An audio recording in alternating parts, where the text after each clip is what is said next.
Tulishaaga kitambo na karibuni hapa nitakuwekea wimbo unaoonyesha Jumapili ya mwisho nilivyoaga kwa kilio, watu walivyolia. Kwa hapa chochote kitakachofanyika, basi tulishaaga, iliyotoa wasiwasi. Lakini mbili, kadri hatari inavyoonekana huwa tunaendelea kuaga, hata usiponihamasisha naendelea kuaga. Na message kama hizi inayosema aga, kwa sababu hii namba ilipiga kwenye namba yetu ya huduma, ilipiga mara 3. Baadaye ikatuma message ikisisitiza kwamba Mbarikiwa anasema amekimbia nchi. Basi ndani ya hii siku 2-3 tutakuwa tumeshampata, tutakuwa tuko naye tayari. Kwa nini mnaleta taharuki kwenye nchi? Kwa nini mnamchafua rais ili onekana anatesa watu ndani ya nchi? Ikiwa mamlaka ya nchi yetu Tanzania hamusiki na ukatili huu wa uhai, basi naomba sana fuatilieni hii namba na tupate mrejesho kwamba mwenye namba ni nani, aliitumia akiwa wapi. Naomba ieleweke, mimi sipo kwa ajili ya mapambano na haiwezi kunisaidia kitu. Sipo kwa ajili ya mapambano. Kama ni kutoka nje ya nchi na kwenda kwenye balozi za pengine AU, balozi za Canada, balozi za Marekani, tulishawahi kushauriwa kwamba ikiwezekana twende tukimbilie huko tukatoe taarifa za yale ambayo yanatupata. Nishashauriwa tangu wakati wa kesi ya mwanangu. Sijawahi kufanya hivyo kwa sababu nafikiria sana kwa njia yoyote, mimi nikiwemo Tanzania, ukombozi wa kweli ndipo utapatikana. Kwa hiyo hatuna dhamiri yoyote ya kuichafua nchi kwamba tukimbilie nje twende tukatoe ripoti kwenye hizo balozi. Vinginevyo, kama imeshafikia hatua kuna shauku ya kutaka kumuua mke wangu ama kumdhuru mke wangu, ila ukweli ni kwamba hawezi kujua nilipo. Hajui nilipo. Yaani we jua hajui nilipo. Na pengine niwarahisishie. Mimi ni mtu niliyenyooka tu kabisa. Nimenyooka kabisa. Nikiwepo siku zote ambazo nipo nilikuwa nasema nipo. Yaani ukijua nakwambia sipo, jua sipo. Ngoja niwasaidie. Hebu nitafuteni mikoa ya kanda ya kaskazini. Katika hayo mambo ya kutrack, nitafuteni kwenye mikoa ya kanda ya kaskazini.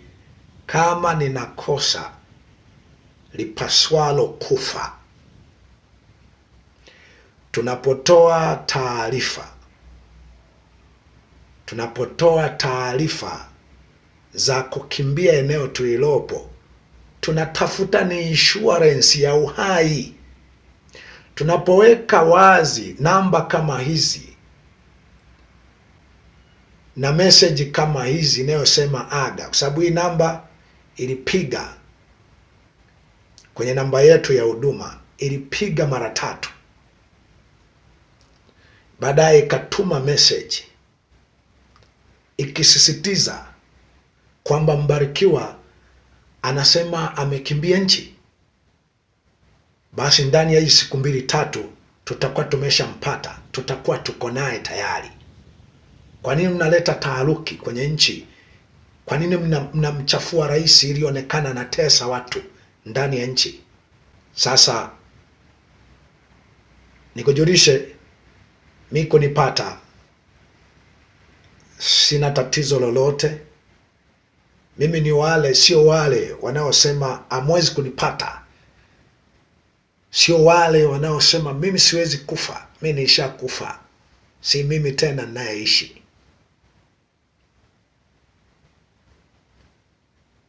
Kwa hiyo mimi najua mnaweza mkanipata, ila msijidanganye, msiende tu kuharibu. Kama kweli mna agenda hiyo, huyu lazima afe, lazima afe, msiende kuharibu vitu hapo kanisani. Wewe amini tu mimi ni huyo, mimi sipo.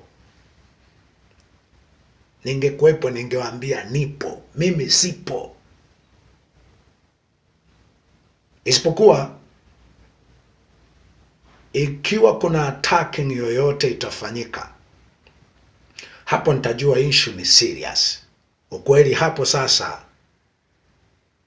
nitalazimika kuvuka mipaka na kwenda kuona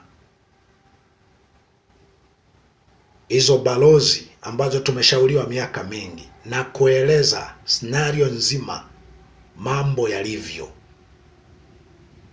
kwa sababu hapo sasa tajua hii imeshakuwa ni serious. Na narudia tena, mimi nakiri, ukiamua kunitafuta, nakiri unaweza kunipata, ila ukweli sio rahisi, na huenda ukinipata huku niliko hautapata urahisi wa kufanya haya yanayofanyika kwenye nchi yetu, kwamba tu utanikamata, utaniweka kwenye gari, utanipoteza. Inawezekana hapa nilipo, nyoka, simba wanaonizunguka, inawezekana watanitetea. Inawezekana kitakuwa ni kifo kama cha kuku wa kienyeji, ambacho majirani wote wanapokamatwa watakuwa wamejua kwa jirani kuna kuku anachinjwa. Hata hivyo, nimalize kwa kusema, pamoja na haya yote Mungu aweza kuokoa, na hata asipotuokoa, siponiokoa, sijuti kupinga mabaya, sijuti kuhamasisha mema, sijuti kuambia watu usilopenda kutendewa usimtendee mwingine, sijuti kuitisha mazungumzo pamoja na kujeruhiwa na kuumizwa na namna zote nilizoumizwa. Sijuti. Ninachojua, hii ndiyo Injili, yaani hivi ndiyo Injili ambayo Mungu alinirudisha duniani. Kwa hiyo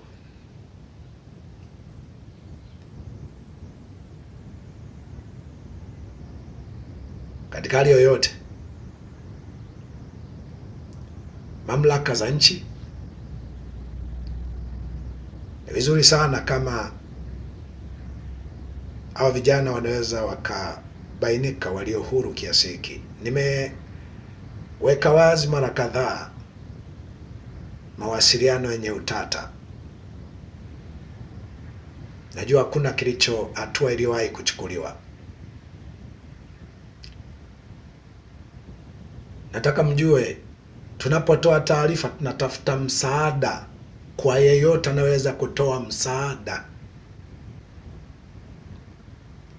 kwa yeyote anaweza kutoa msaada. Na ndio maana pengine tulipata na kahifadhi ka huku porini tuliko. Lakini mamlaka zikifanyia kazi, zingekuwa zikifanyia kazi, kwa sababu tukikosoa chochote mamlaka zinasikia.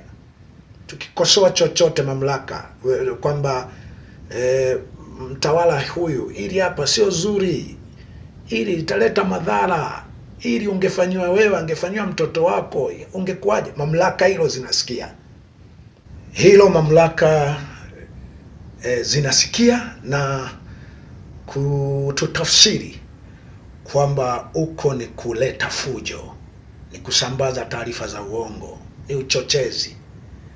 Lakini tukilia kwamba jamani, mimi hapa niko kwenye hatari, mamlaka hazisikii. Tukiweka wazi message kama hii, mawasiliano kama haya, mamlaka hazisikii, na hata zikisikia bado zinatotafsiri. Mnavyolia mnaleta uchochezi, mnavyolia mnasambaza ni taarifa za uongo.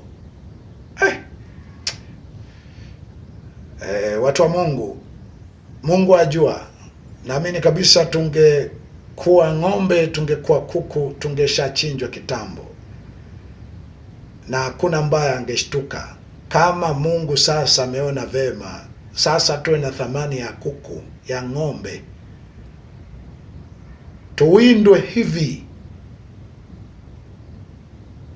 kwa namna ambayo, yani sasa unachotaka ni mtu kamate kimya kimya, mtuue kimya kimya, basi hapo ndo tunalinda amani. Tumelalamika mara kadhaa, ili ikiwezekana mamlaka, nimekwambia ningeshaweka wazi namba ya mtu niliyewasiliana naye kwenye mamlaka, watu niliowasiliana nao, kuambia, kuwapa taarifa, kuwatumia picha za magari hayo na muda ambao yamesimama hapo. Hawajachukua hatua. Mwisho wa siku Mungu ni watu, Mungu ni watu. Yani kutoa taarifa kwa watu ndio kutoa taarifa kwa Mungu ili aingilie kati. Namaliza, nimeongea sana neno, namaliza kwa kusema kuna ambao usema ungekaa kimya. Namaliza kwa kusema kufafanua kumeniokoa zaidi ya ukimya. Nimewahi kukaa kimya, nilifanyiwa mambo mabaya sana.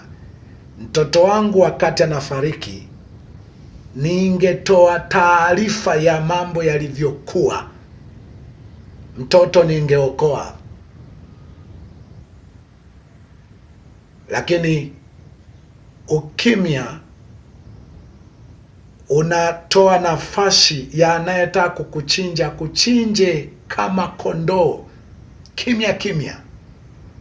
Tumeshachinjwa kama kondoo, najua tunaweza tukachinja kama kondoo, lakini walau tutakapopotea, watu watakuwa na kauli na sauti yetu ya siku moja kabla, siku mbili kabla. Bado tulipotea tukiwa tunatumaini, tulipotea tukiwa katika njia ya haki. Tusije mkatupoteza alafu baadaye ukaanza kusema tumemfumania, alikuwa kwenye zinaa huku. Kwa hiyo inatosha.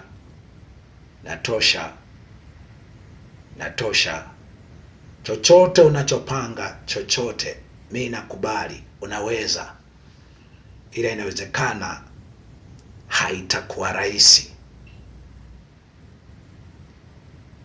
Mimi ninachoamini,